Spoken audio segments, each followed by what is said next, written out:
মামার বাড়ি বাংলা ছাড়ো তাড়াতাড়ি দিল্লি না ঢাকা দিল্লি না ঢাকা ঢাকা ঢাকা ভারতীয় আগ্রাসন দেখে দাও জনগণ ভারত তাদের মামার বাড়ি বাংলা ছাড়ো তাড়াতাড়ি ভারত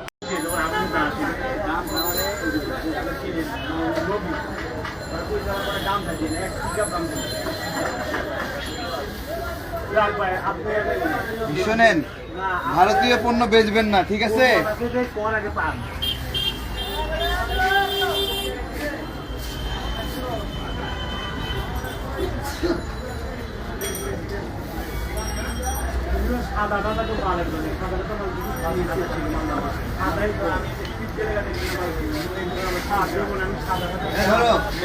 আপনাদের দোকানে ভারতীয় পণ্য আছে? বেশি, সব বেশি। ভারতীয় পণ্য বেচবে না, ঠিক আছে ভাই?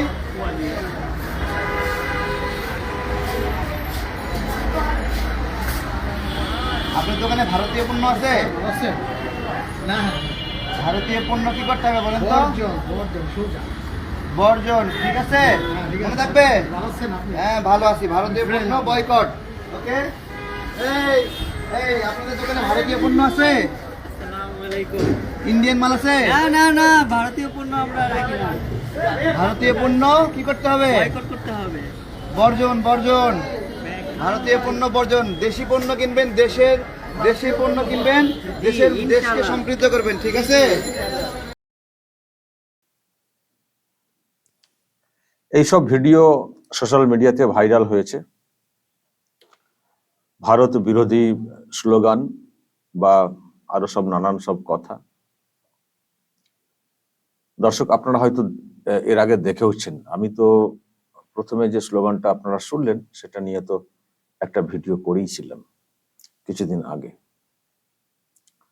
তো এইসব ভিডিও সামনে আসার পরে আমরা ভারতীয়রা অনেকেই সরব হয়েছি, এটা কি ধরনের কথা হচ্ছে, যে ভারত একটা দেশের স্বাধীনতা এনে দিয়েছে, সেখানে এখন ভারত সম্পর্কে এই ধরনের কথা বলা হচ্ছে। আজও ভারত থেকে যেসব জিনিসপত্র ওখানে যায়, এই যে ওনারা বয়কটের ডাক দিচ্ছেন, যদি সত্যি সত্যি সব এক্সপোর্ট বন্ধ করে দেওয়া হয়, বাংলাদেশ চলতে পারবে তো? শুধু এই জামা কাপড়ের দোকানে বয়কট, কিন্তু আরো যে এসেনশিয়াল যেসব জিনিসপত্র ভারত থেকে যায় বাংলাদেশে, যদি সব বন্ধ করে দেওয়া হয় তাহলে চলবে তো? দেশটা চলবে তো? নর্মালি সবকিছু থাকবে তো? এই প্রশ্ন অনেকেই তুলছেন। আর ওই যে স্লোগানটা, ভারত যাদের মামা বাড়ি দেশ ছাড়ো তাড়াতাড়ি বলে, এরকম আরো কিছু স্লোগান আছে, আমি সবটা এখানে দেখাচ্ছি না। তো এইসব সামনে আসার পরে অনেকেই তো উদ্বেগ যেমন প্রকাশ করেছেন, তেমনি শুভেন্দু অধিকারী দলগতভাবে উনি চেয়েছিলেন যে বাংলাদেশ হাই কমিশনার, যেটা আর কি আমাদের কলকাতায় রয়েছে, সেখানে গিয়ে কথাগুলো বলতে, যে আপনাদের দেশ থেকে এইসব স্লোগান আসছে, এইসব বক্তব্য আসছে।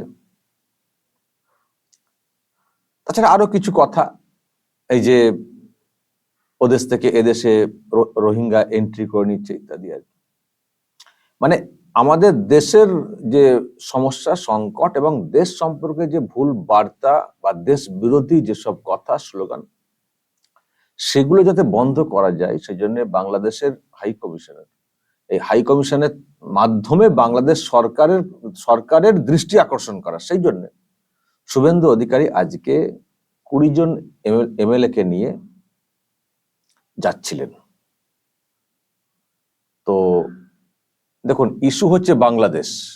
এখানে কিন্তু এরকম নয় যে মমতার বিরুদ্ধে ব্যাপার স্যাপার। ইস্যু হচ্ছে বাংলাদেশ, বাংলাদেশের বিভিন্ন বিষয়ে কথা বলা, বাংলাদেশ হাই কমিশনারে জানানো যে আমরা যাব। হাই কমিশন থেকে বলা হয়েছিল আসুন, তারা যাচ্ছিলেন। কিন্তু তারপরেও রাজ্যের মানে কলকাতার পুলিশ কিভাবে শুভেন্দু অধিকারীর পথ আটকানোর চেষ্টা করেছে, আমি দর্শক আপনাদেরকে একটু দেখাবো, শোনাবো। এবং শুভেন্দু অধিকারীও খুব ক্ষোভ প্রকাশ করেছেন।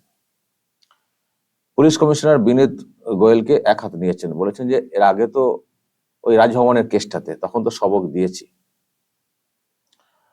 তো উনি কি বলেছেন অ্যাকচুয়ালি আপনাদেরকে শোনাবো। বাধা দেওয়া হয়েছিল, কিন্তু বাধা দিয়ে আটকে রাখতে পারেনি পুলিশ। বাংলাদেশ হাইকমিশনের তরফ থেকে নিয়ে রাস্তাতে বেরিয়ে এসে নিয়ে যাওয়া হয় ভিতরে। তো যাওয়ার পর প্রথমে দেখবেন বাধা দেওয়া কি বলছেন শুভেন্দু অধিকারী, তারপর ওখানে মিট করে বৈঠকের পর বাইরে বেরিয়ে এসে কি বলছেন আমি টোটালটা আপনাদেরকে শোনাবো। দর্শক একটু ওয়েট করুন। এইটা কোনোদিন বেলা থাকেনি। আমাদের ডেপুটি হাই কমিশনার 5টায় টাইম দিয়েছে, ওনারা কলকাতা পুলিশ এখানে রাস্তা আটকাচ্ছে। কেন কিছু কারণ রয়েছে? ওরা জিজ্ঞেস করুন, বলছে পারমিশনের কাগজ দেখ। শুভেন্দুবাবু, আপনাকে ঢুকতে দেওয়া হবে না? না না, ঢুকতে দেওয়া ও কি আর কে, যে বাড়ির মালিক সেটা হিসেবে ও কি আর আমাকে খেলছো কেন? এখানে আটকানো হলো কেন? সামনে ব্যারিকেড দিয়ে আটকানো হলো। মমতা পুলিশকে জিজ্ঞেস করুন।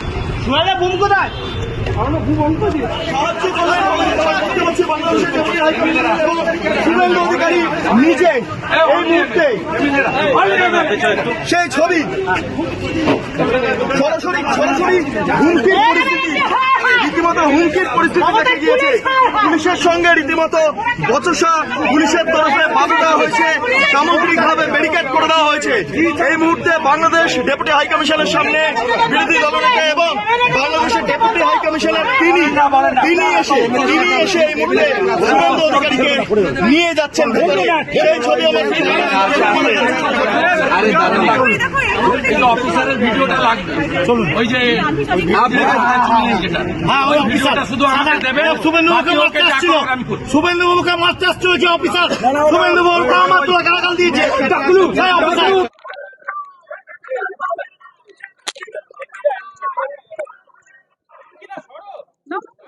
যে আজকে ভারতীয় জনতা পার্টির 20 জন বিধায়ক পশ্চিমবঙ্গ থেকে নির্বাচিত, আমরা পররাষ্ট্র বিষয়ক বিষয় নয়, বাঙালি এবং হিন্দু বিষয়ক বিষয়, আমরা সবাই হিন্দু বিধায়ক। আমরা সম্প্রতি বাংলাদেশে কিছু ভিডিও ক্লিপিং, স্লোগানের ভাষা এবং কিছু জামাত, রাজাকার এবং বিচ্ছিন্নতাবাদী সন্ত্রাসী গোষ্ঠীর কিছু বিষয় আমরা সবাই দেখেছি, আমরা উদ্বিগ্ন। আমরা গত শনিবার ডেপুটি হাই কমিশনার মহোদয়কে মেল করেছিলাম বিধানসভার বিজেপি অফিস থেকে। তিনি আমাদেরকে রেসপন্ড করেন এবং আমাদেরকে আসার জন্য আমন্ত্রণ করেন। এমএলএদের নামের তালিকা একটা চান, আমরা সেটা দিয়ে দিই। এই রাস্তায় ব্যারিকেড থাকে না, এখানে মমতার পুলিশ যারা জুতো মোজা খুলে কালী পুজোর দিন মমতা ব্যানার্জির বাড়িতে নোংরা ফেলার ভেটে প্রসাদ বিতরণের কাজে থাকেন, সেই মমতার পুলিশ এখানে প্রথমে আমাদের আটকায় এবং এটা হচ্ছে লিখিত পারমিশন। এটা জঙ্গলের রাজত্বে আমরা বসবাস করি, আর মমতার চাকর এই যে পুলিশগুলো এখানে এই কাজ করেছে। আমি প্রপার অ্যাকশন নেব এবং কলকাতা পুলিশ এর আগে বিনীত গোয়েলকে শিক্ষা দিয়েছি। রাজভবনে আমার সঙ্গে অসভ্যতামি করেছিল, এখানে আজকে যারা অসভ্যতামি করেছে তাদেরকেও কি করে শিক্ষা দিতে হয় আমরা জানি। আইনের মধ্যে দাঁড়িয়ে সে শিক্ষা আমি তাদের দেব।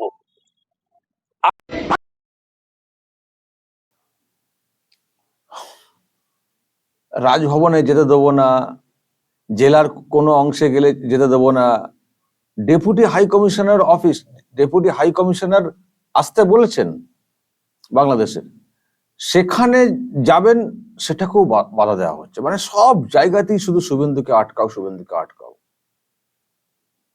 আচ্ছা, বাংলাদেশ ইস্যুতে যদি সাক্ষাৎ করেন তো আপনার সমস্যাটা কোথায়?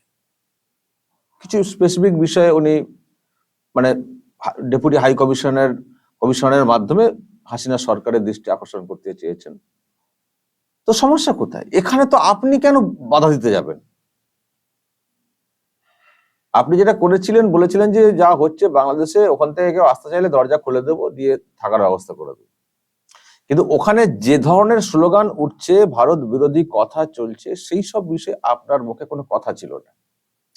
কিন্তু সেগুলো শুনে দেখে অনেকেই উদ্বিগ্ন, ভারতীয় যারা মনে প্রাণে, তাদের মধ্যে শুভেন্দু